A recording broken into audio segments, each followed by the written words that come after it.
Hello दोस्तों, आज हम संख्या पद्धति के टॉपिक को देखेंगे कि संख्या पद्धति में जो कुछ बेसिक चीज़ें हैं एग्ज़ाम में जिनकी महत्ता काफ़ी है। एग्ज़ाम में आते हैं इस तरह के संख्या पद्धति से संबंधित कुछ चीज़ें। तो आज हम इस टॉपिक में संख्या पद्धति के बेसिक्स देखने वाले हैं। जैसे कि संख्या पद्धति में बात हो रही है संख्याओं की, तो संख्याएं कितने प्रकार की होती हैं। एक हम जानते हैं प्राकृत संख्या होती हैं ना, इनको हम नेचुरल नंबर भी कहते हैं, इनको एन से डिनोट भी करते हैं। तो प्राकृत संख्याएं ये वे संख्याएं होती हैं, इनको हम काउंटिंग नंबर भी कह सकते हैं। तो जो गिनने में प्रयुक्त हों वे संख्याएं प्राकृत संख्याएं होती हैं, जैसे कि 1, 2, 3, 4, है ना, एंड सो ऑन, अनंत तक हम इनको इस तरह से लिखते चले जाएंगे। ये होती हैं प्राकृत संख्याएं। दूसरा, अगर हम कहें पूर्ण संख्याओं की अगर हम बात करें तो पूर्ण संख्याएं क्या होती हैं, इनको होल नंबर्स भी कहा जाता है। तो अगर हम प्राकृत संख्याओं में जीरो को भी काउंट कर लें, 0, 1, 2, 3, 4, 5 एंड सो ऑन, कहाँ तक, अनंत तक, इन्फिनिटी, तो ये होती हैं पूर्ण संख्याएं। नंबर 3 अगर हम देखें सम संख्याएं, यानी कि इवन नंबर्स।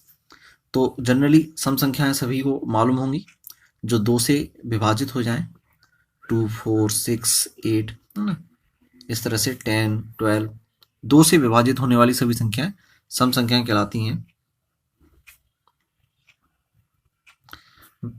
विषम संख्याएं देखें नेक्स्ट, तो विषम संख्याएं जो 2 से विभाजित ना हो, जैसे कि 1, 3, 5, 7, 9, इस तरह से कंटिन्यू चलते चले जाएं, विषम संख्याएं होती हैं। नंबर 5 देखें हम इसके बाद अभाज्य संख्याएं। अभाज्य संख्याएं वे संख्याएं हैं जो एक और स्वयं के अलावा किसी अन्य से विभाजित ना हो। तो सबसे छोटी अभाज्य 2 होती है, और 2 इकलौती ऐसी संख्या है जो सम भी है और अभाज्य भी है। 2 के अलावा 3 अभाज्य है, 5 है, 7 है, ठीक है ना। इस तरह से 9 नहीं आएगी, 9 भाज्य होती है, 3 से कटती है, इसके बाद आएगी 11। तो इस तरह से कंटिन्यू ये चलती चली जाएंगी अभाज्य संख्याएं। हम जानते हैं कि 1 से 100 के मध्य कुल 25 अभाज्य संख्याएं होती हैं। हमको ये डेटा याद रखना है, महत्वपूर्ण है। 1 से 100 के मध्य कुल कितनी अभाज्य संख्याएं होती हैं? 25 अभाज्य संख्याएं होती हैं। चलिए आगे देखें। अभाज्य समझ में आया, तो अब भाज्य भी आसानी से आ जाएगा। वे संख्याएं जो एक और स्वयं के अलावा किसी अन्य से विभाजित हो जाएं, वो होती हैं भाज्य संख्याएं। यहाँ पर पहली भाज्य आएगी 4, है ना। एक ना तो अभाज्य है और ना ही भाज्य है, तो एक दोनों में से किसी में नहीं आएगी, तो सीधा 4 आएगा। 4 के बाद 6 है, 8, 9, 10, 12, इस तरह से कंटिन्यू होती जाएंगी। ये होती हैं भाज्य संख्याएं। इसके बाद नेक्स्ट देखें, नंबर 7 पर हम परमेय। तो परमेय संख्याएं दोस्त वो होती हैं जिनको अपन P/Q के रूप में लिख सकते हैं, यानी कि बटे में लिख सकते हैं, भिन्नों के रूप में। लेकिन इसमें कंडीशन है, Q 0 के बराबर नहीं होना चाहिए, क्योंकि अगर Q 0 हो गया, किसी भी संख्या का अगर हर 0 हो जाता है, तो 0 का भाग लगने पर आपको क्या संख्या मिलेगी? अनंत। तो अनंत कोई भी परमेय संख्या नहीं होती, इसलिए इसमें कंडीशन है कि Q 0 नहीं होना चाहिए। तो जैसे कि इसके एग्जाम्पल अगर हम देखें, तो 2/3 ये एक परमेय संख्या है, 1/5 ये भी परमेय संख्या है। अगर अंश बड़ा हो जाए हर से, तब भी ये परमेय संख्या होगी। यदि कोई पूर्ण संख्या है, जैसे कि फॉर एग्जाम्पल हमने 2 लिया, तो ये भी एक परमेय संख्या है। क्यों है? क्योंकि हम इसको 2 को लिख सकते हैं 2/1। तो अगर बटे में कोई संख्या आ गई, तो ये P/Q के रूप में हो गई। तो इस तरह से 2 भी परमेय संख्या है, 5 भी परमेय संख्या है। अगर कोई संख्या माइनस में हो जाती है, तब भी वो परमेय संख्या है। अगर दशमलव में कोई संख्या है, तो वो भी परमेय होगी, ठीक है ना दोस्त। तो इस तरह से ये परमेय संख्या है। यहां अगर आप हम समझें कि पाई की जो वैल्यू है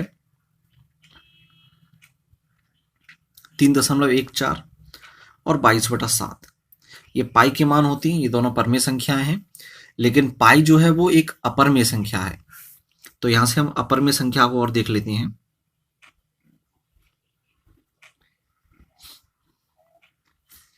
तो अपर में संख्याएं वे होती हैं जिनको p बटा q के रूप में नहीं लिख सकते। इसमें मोर देन वो संख्या आती हैं जो अंडर रूट में है और जिनका पूरा पूरा स्क्वायर रूट संभव नहीं है, जैसे √2, √3, ये सब अपर में है। लेकिन √4 ये अपर में नहीं है, ये एक परमेय संख्या हो जाएगी। क्यों? क्योंकि √4 का स्क्वायर रूट होता है 2 और 2 हमने यहां देखा था कैसी थी, परमेय संख्या थी। और इसके अलावा इसमें आएगा पाई।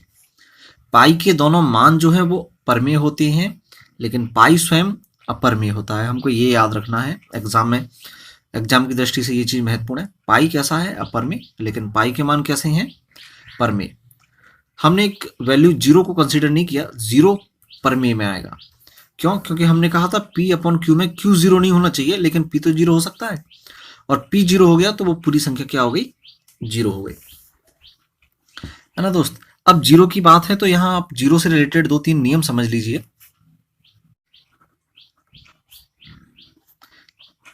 जीरो के नियम है, यहां 0 के मैं आपको 3 नियम बताऊंगा जो हमेशा काम आएंगे।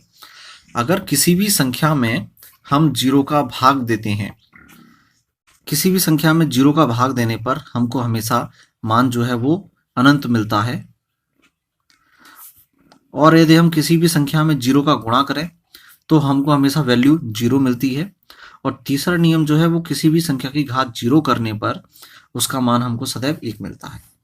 भाग देने पर अनंत, गुणा करने पर 0 ही मिलेगा, और 0 अगर किसी भी संख्या की घात हो गई तो मान सदैव 1 मिलेगा। ये 3 नियम आपको 0 के संदर्भ में हमेशा याद रखनी है, ये बहुत ही महत्वपूर्ण है, बेसिक कंसेप्ट है। चलिए, हमने परमेय अपरमेय के बाद हम देखते हैं यहाँ पर वास्तविक संख्याएं क्या होती हैं।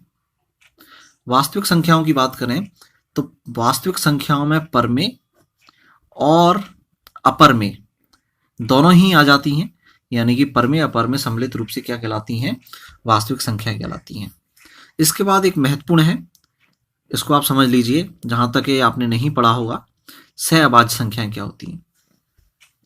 सहअभाज्य संख्याएं वे संख्याएं होती हैं जो 2 या 2 से अधिक होंगी, और ये आवश्यक नहीं है कि वो अभाज्य हों, लेकिन आपस में वो सहभाज्य होंगी। जैसे कि हम इसको एक एग्जाम्पल से समझेंगे। हमने लिया एक 2 और एक और लिया हमने 5, है ना। तो 2 और 5 में से कॉमन क्या आ रहा है दोस्त? कुछ नहीं, केवल एक कॉमन आ रहा है। तो जब किन्हीं 2 या 2 से अधिक संख्याओं में कॉमन एक आए या उनका महत्तम समावर्तक 1 हो तो वो संख्याएं सहभाज्य कहलाती हैं। यानी कि यहाँ पर 2 और 5 आपस में कैसी हैं? सहभाज्य हैं। लेकिन अगर मैं लूं 2 और 4 मैंने लिया तो इन दोनों में से कॉमन संख्या क्या निकल के आ रही है? 2, है ना। तो ऐसी स्थिति में ये जो है वो सहभाज्य नहीं है। अब आप कहोगे कि इसमें तो भाज्य संख्या आ गई इसलिए सहभाज्य नहीं है। नहीं, ऐसा नहीं है। मैं आपको भाज्य संख्या का भी एग्जाम्पल लेके बताता हूं। जैसे मैंने एक भाज्य संख्या ली 4 और दूसरी ली 9। अब देखो यहाँ दोनों ही भाज्य हैं, लेकिन अब इसमें से कुछ कॉमन आ रहा है? नहीं। तो जब संख्याओं में से कुछ भी कॉमन ना आए, यानी कि केवल एक कॉमन आया, महत्तम उनका 1 हो, तो ऐसी स्थिति में वे संख्याएं कैसी कहलाती हैं? सहभाज्य संख्या। तो यहाँ पर ये सहभाज्य है, ये सहभाज्य है, लेकिन ये सहभाज्य नहीं है ना दोस्त। तो इसका एक और एग्जाम्पल हम लें तो जैसे हमने लिया 5, 13, तो दोनों अभाज्य हैं लेकिन आपस में सहभाज्य हैं। मैं लूँ एक 6 और एक मैंने लिया, मान लीजिए फॉर एग्जाम्पल 5, है ना। 6 और 5 लिया तो भले ही एक भाज्य एक अभाज्य या दोनों भाज्य हों या दोनों अभाज्य हों, उससे कोई फर्क नहीं पड़ता।